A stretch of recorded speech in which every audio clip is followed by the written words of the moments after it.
Every day, more than 2 billion people reheat leftover food. Most believe that as long as the food is hot enough, it is completely safe to eat. But that belief may be putting their health at risk. Here's one number you should never forget: 1 in 6. That's how many cancer cases around the world researchers believe are linked to diet, including how food is stored, reheated, and eaten. According to research published in the journal CA, a cancer journal for clinicians, unhealthy eating habits are the second biggest preventable cause of cancer, right after smoking. But here's what many people don't know. When some foods are reheated a second time, whether in a microwave or on the stove, they can undergo changes that may affect their quality and, in some cases, food safety. I've spent the last 22 years practicing oncology, and in that time, I've sat across the table from thousands of patients on what may be the worst day of their lives. I've learned something that surprises most people. Cancer prevention rarely comes from one dramatic decision. It comes from dozens of small, quiet habits, repeated every single day, for years, without anyone noticing. Reheating leftovers is one of those quiet habits. It feels harmless. It feels efficient. It feels, frankly, like common sense: waste not, want not. And for the vast majority of foods, reheating is perfectly fine. I want to be clear about that from the start, because I am not here to make you afraid of your refrigerator. But there are 4 foods, 4 specific categories, where the science tells a different story. Foods where reheating changes the chemistry of what's on your plate. Foods where compounds can form that your body was never designed to process in large amounts, repeatedly, over decades. Today, I'm going to walk you through each one. I'll explain the actual biological mechanism, not fear, not speculation, but what happens at the molecular level when heat is applied a second time. I'll share what the research actually says, where the uncertainty still exists, and most importantly, what you can do instead, starting tonight. Stay with me until the end, because the 4th food on this list is sitting in almost every kitchen in America right now, and almost no one is on set to reheat it correctly. Food number 1. Leafy greens rich in nitrates. Let's start with something that surprises almost everyone: spinach. Spinach has a reputation as a superfood, and it deserves that reputation. It's loaded with iron, folate, vitamin K, and antioxidants. I recommend it to my patients regularly. The issue isn't spinach itself. The issue is what happens to spinach and other nitrate-rich vegetables like beets, celery, and lettuce after it's been cooked, stored, and then reheated. Here's the mechanism. These vegetables naturally contain compounds called nitrates. That's normal, and in the amounts found in fresh vegetables, nitrates are not dangerous. In fact, some research suggests dietary nitrates from vegetables can be beneficial for blood pressure and circulation. The problem is what happens after cooking. When nitrate-rich vegetables are cooked and then left at room temperature, bacteria can begin converting some of those nitrates into nitrites. Then, when that food is reheated, especially reheated more than once, or reheated slowly, those nitrites can interact with proteins in the food and, under certain conditions, form compounds called nitrosamines. I want to pause here because this word matters. Nitrosamines are classified by the International Agency for Research on Cancer as probable or possible human carcinogens, depending on the specific compound. They've been studied extensively in the context of processed meats, and there is a growing body of research examining their formation in reheated vegetables as well. To be fully transparent with you, the research on reheated spinach specifically forming dangerous nitrosamine levels in home kitchens is still developing, and much of the strongest data comes from food storage studies rather than large human trials. I'm not going to tell you that reheating spinach once in your microwave is going to cause cancer. That would be dishonest, and it would not reflect what the evidence actually shows. What I will tell you is this: food safety agencies in multiple countries, including France's Food Safety Agency ANSES, have specifically advised against reheating spinach, beets, and other nitrate-rich vegetables more than once, and especially advise against reheating them for infants and young children, whose bodies process nitrites less efficiently. I had a patient, I'll call her Diane, a 68-year-old retired schoolteacher, who came to me not because of a spinach-related diagnosis, but during a routine consultation about diet after her colon cancer treatment. She mentioned, almost in passing, that she used to make a large pot of spinach and lentil soup every Sunday and reheat portions of it throughout the entire week, sometimes reheating the same portion twice if she didn't finish it. When I explained this mechanism to her, she was stunned. Not because one bowl of soup caused her illness, that's never how this works, but because she realized how many small, repeated exposures had quietly stacked up over decades without her ever questioning them. That's the real lesson here. It's not about one meal. It's about patterns repeated thousands of times over a lifetime. What to do instead? If you're cooking spinach, beets, or celery, try to only reheat the portion you're going to eat, and only reheat it once. Store cooked greens in the refrigerator promptly, within 2 hours of cooking, rather than leaving them out. And if you have leftover spinach dishes, consider eating them cold in a salad rather than reheating them again. Food number 2. Processed and cured meats. The second food on this list will not surprise you nearly as much, because by now, most people have heard some version of this warning. But I want to explain exactly why, because understanding the why is what actually changes behavior. Processed and cured meats, bacon, deli ham, salami, hot dogs, sausages, are preserved using sodium nitrite. This isn't a shadowy additive. It serves a real purpose. Nitrites prevent the growth of Clostridium botulinum, the bacteria responsible for botulism, one of the most lethal food poisonings known to medicine. So nitrites in cured meat exist for a genuinely good reason. The problem emerges when those nitrites are exposed to high heat. When you cook, and especially when you reheat, cured meats at high temperatures, the nitrites can react with naturally occurring amines in the meat protein to form nitrosamines, the same class of compound I mentioned with spinach. This isn't speculative.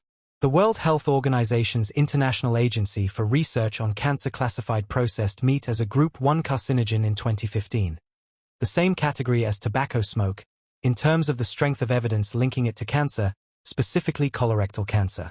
I want to be precise about what that classification means, because it's often misunderstood.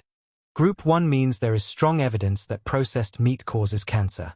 It does not mean processed meat is exactly as dangerous as smoking in terms of overall risk. Smoking dramatically increases the risk of lung cancer. Processed meat consumption is associated with a meaningful but smaller increase in colorectal cancer risk. Context matters, and I always encourage my patients to understand relative risk rather than assume all Group 1 classifications carry equal danger. Here's where reheating specifically matters. A landmark analysis published in Meat Science examined nitrosamine formation in bacon and found that frying, and especially refrying or reheating at high temperatures, significantly increased nitrosamine concentration compared to meat cooked once at moderate temperature. Microwaving tends to produce fewer nitrosamines than pan-frying or reheating on a skillet, because it typically involves lower peak surface temperatures. I think of a patient I'll call Robert, a 61-year-old contractor, who came to me after a colorectal cancer diagnosis. Robert's diet wasn't unusual. It was the diet of millions of American men his age. Bacon most mornings. Deli sandwiches for lunch, often the same sandwich meat reheated in a pan the next day if he'd made too much the night before. I don't tell his story to suggest bacon caused his cancer. Cancer is almost always multifactorial, involving genetics, environment, and years of cumulative exposure. But when we sat down and mapped his diet across decades, the pattern of repeated high heat exposure to processed meat was impossible to ignore. What to do instead? If you eat processed meats, consider limiting how often you reheat them at high heat. Warming gently in a microwave is preferable to crisping them again in a hot pan. And where possible, choose nitrite-free or uncued processed meats, though I'll note for full honesty that many uncued products use celery powder, which is itself a natural source of nitrates, so the chemistry isn't always as different as the marketing suggests. The clearest, evidence-backed step is simply reducing frequency of processed meat consumption overall, which multiple cancer research organizations, including the American Institute for Cancer Research, recommend. Food number 3. Reheated cooking oils. This is the food category that surprises my patients the most, because most people don't think of oil as a food they're reheating. They think of it as a cooking tool. But oil that has already been heated once and is then heated again, especially to high frying temperatures, undergoes real chemical breakdown, and the research here is some of the strongest on this entire list. When cooking oil is heated, especially to the high temperatures used in frying, it begins to oxidize. Fatty acid chains break down and reform into new compounds, including aldehydes, a class of chemical byproduct that has been studied extensively for its toxicity. When that same oil is cooled, stored, and reheated again, which happens constantly in restaurants that reuse frying oil, and in home kitchens where people save oil from one frying session for the next, the oxidation process compounds. Each reheating cycle increases the concentration of these breakdown products. A study published in the journal Food Chemistry, examining repeatedly heated vegetable oils, found that aldehyde concentrations, including a compound called acrolein and others linked to oxidative stress in laboratory studies, increased substantially with each additional heating cycle. Separately, research out of the University of Illinois found that certain aldehydes formed during the repeated heating of cooking oils, particularly polyunsaturated oils like corn oil and soybean oil, have been associated in animal studies with markers of increased cancer risk and cardiovascular damage. I want to be careful here, because this is an area where the human epidemiological data is less complete than the laboratory and animal data. We don't have large-scale human trials proving that home cooks who reuse frying oil twice develop cancer at higher rates. What we do have is a consistent, well-replicated body of laboratory evidence showing that repeatedly heated oil produces compounds that behave as carcinogens and inflammatory agents in cellular and animal models. And food safety regulators in several countries have used this evidence to set limits on how many times commercial fryers can reuse oil before it must be discarded. There's also a practical, visible clue here that I share with every patient. Reused oil darkens, thickens, and begins to smell different, slightly rancid, or acrid when heated. That change in color and smell reflects the same oxidation process we're discussing. If you can see it and smell it, your body is likely being exposed to it too. I think about a patient I'll call Lynn, a 59-year-old small restaurant owner, who came in for an unrelated checkup. As we talked about her daily routine, she described reusing the same fryer oil for her wok cooking across multiple days, sometimes up to a week, only replacing it when it became too dark to see the food clearly. This is an extremely common practice. I don't say this to single her out, because I've heard nearly identical stories from home cooks who fry chicken on Sunday and use the same leftover oil again on Wednesday. It's not laziness, it's how most of us were taught, often by parents and grandparents who grew up in eras of far greater food scarcity, when discarding oil felt wasteful almost to the point of unthinkable. What to do instead? Where possible, use fresh oil for each frying session, particularly with polyunsaturated oils that oxidize more readily, like corn, sunflower, and soybean oil. If you must reuse oil, strain it after each use, store it in a dark, sealed container away from heat and light, and discard it once you notice darkening, thickening, or an off smell. Oils higher in monounsaturated and saturated fat, like olive oil, avocado oil, and coconut oil, are generally more heat-stable and oxidize more slowly, making them a somewhat safer choice for higher heat or repeated cooking. Food number 4. Rice and other cooked grains. Here it is, the fourth food, the one I promised you at the start, sitting in nearly every American kitchen right now. I want to reframe this one slightly, because the primary concern with reheated rice isn't a direct carcinogen in the way we discussed with nitrosamines or oxidized oils.